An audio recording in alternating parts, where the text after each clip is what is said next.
Italy के 90 साल के कोरोना वायरस के पेशेंट जब ये ठीक हुए और अपने घर जा रहे थे तो हॉस्पिटल के स्टाफ ने उनसे आके कहा कि डिस्चार्ज के टाइम पे आपको सिर्फ एक दिन का वेंटिलेटर जो आपने यूज़ किया है उसके पैसे चुकाने होंगे। ये आदमी ये सुनते ही रो पड़ा। सीनियर डॉक्टर पास आए, उन्होंने कहा कि अगर आपके पास पैसे नहीं है आप बिल्कुल चिंता ना करें। हॉस्पिटल स्टाफ से कहा कि इन्हें बिल्कुल भी टेंशन ना दें, इन पे प्रेशर ना डालें। उस आदमी ने तुरंत ही कहा कि नहीं, मैं इसके पैसे दे सकता हूँ, मेरे पास इतने पैसे तो हैं। लेकिन जब मैंने जाना कि हॉस्पिटल में एक दिन वेंटिलेटर यूज़ करने के 5,000 पाउंड होते हैं तो मैं सोचने लग गया कि 90 साल जीवन के जिया हूँ, उस ऊपर वाले ने फ्री के वेंटिलेटर पर रखा था, जाने उसे कितना चुकाना बाकी है। 90 साल जिया उस फ्री वेंटिलेटर पर, आज दिन तक उसे कभी थैंक यू नहीं कहा।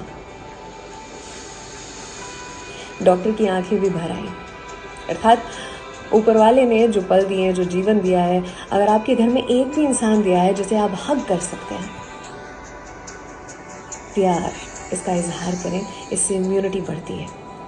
आपकी अर्चना के साथ है। और देखें ना कैसा जीवन है। पहले घर में रहते थे, फिर बंगला किया, फिर फार्म हाउस, और अब घर की चार दीवारी में इधर से उधर घूमते हैं।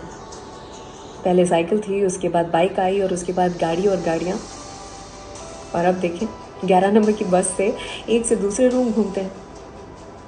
क्या करना है इतना लोड लेके? यही सिखाता है ये पल।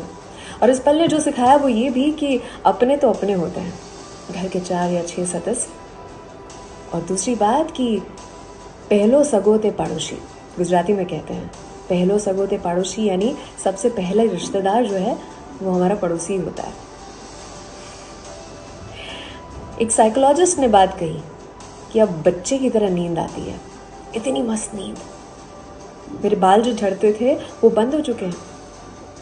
एक कंपनी के मैनेजर ने कहा कि पहले मैं बहुत कटाक्ष किया करता था, सरकाज़म से भरा रहता था, लेकिन अब अपने लोगों को अच्छे समझने लगा हूँ।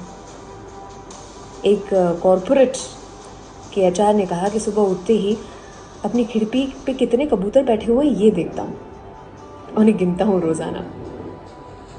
एक जनरल मैनेजर जब फ़ोन उठाते तो कहते hello, general manager so and so speaking. अब लॉकडाउन में उनकी स्क्रिप्ट बदल चुकी है, अब वो सिर्फ हेलो कहते हैं, शायद अपना डेजिग्नेशन भूल गए।